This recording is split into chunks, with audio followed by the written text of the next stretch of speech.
है ज्ञान भी, कर्म भी और संन्यास। जीवन में तीनों की आवश्यकता होती है। इसलिए श्रोत्रादीन इंद्रियानन्ने स्वयमाग्नेषु जुह्यति, शब्दादीन विषयास अन्य इंद्रियाग्नेषु जुह्यति। हम जो कुछ भी सुनते हैं, जो कुछ भी पढ़ते हैं, ये ज्ञान यज्ञ है। इस ज्ञान यज्ञ में हमारी जो इंद्रियां हैं, इन इंद्रियों को हम परमात्मा में लगाते हैं, तो जो इंद्रियां हैं, ये इंद्रियां धीरे धीरे उनके देवता प्रसन्न होने लगते हैं और वो इंद्रियां सचेत होने लगती। बार बार हम गीता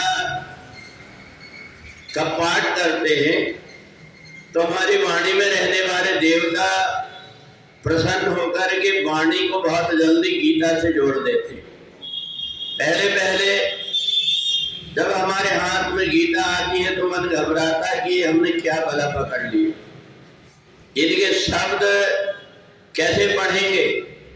पर धीरे धीरे धीरे धीरे करके जब हम पढ़ने लगते हैं तो ऐसा हो जाता है जैसे कि हमारा बहुत पुराना परिचित हो। तो इसी प्रकार से हमारे कान है, कान भी हमारी इंद्रियां ऐसी परिपक्व हो जाती है। हम जरा सा एक शब्द बोले और हमने जो सुना है वो हमको याद आ जाता है। हमने कीर्तन करना शुरू किए, श्री कृष्ण गोविंद हरे मुरारे, एक शब्द सुनते ही कान बता देते हैं कि तुम पहले सुन चुके हो, तुम्हें याद हो गया, और व्यक्ति बोलने लगता है।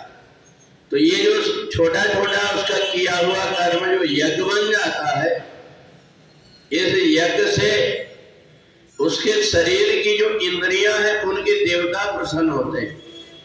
अब इसलिए इन देवताओं को देखते हुए जिनने अपने नेत्र का, जिनने अपने कान का, जिनने अपने जीव का प्रयोग परमात्मा के काम के लिए किया है, वो देवता को देख करके भगवान सोचते हैं कि नहीं, इसकी जो इंद्रियां हैं मेरे काम में लगी है, इसलिए इसके जाने अनजाने जो कुछ भी गलती हुई है उसको क्षमा करके मेरे धाम में ही पहुंचाया जाए, क्योंकि इसकी इंद्रियां पवित्र हो गई इन कामों से।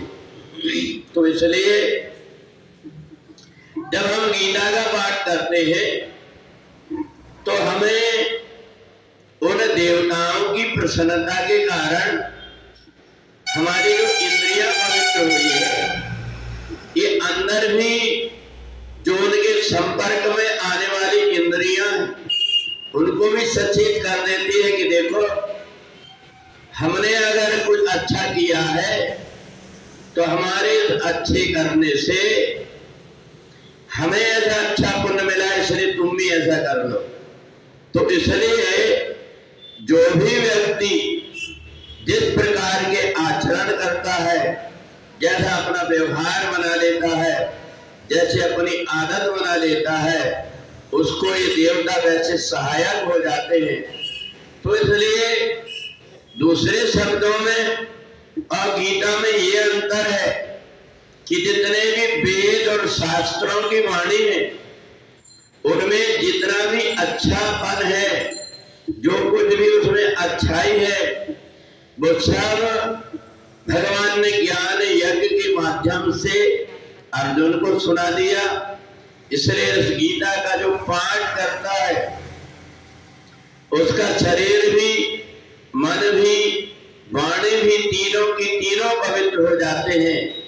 तो इसलिए जब हम स्नान करते हैं तो केवल शरीर पवित्र हो पाता है, पर जब हम गीता सुन लेते हैं तो तीनों जो आवश्यक चीज है, मन, वाणी और शरीर, तीनों की तीनों पवित्र हो जाते हैं।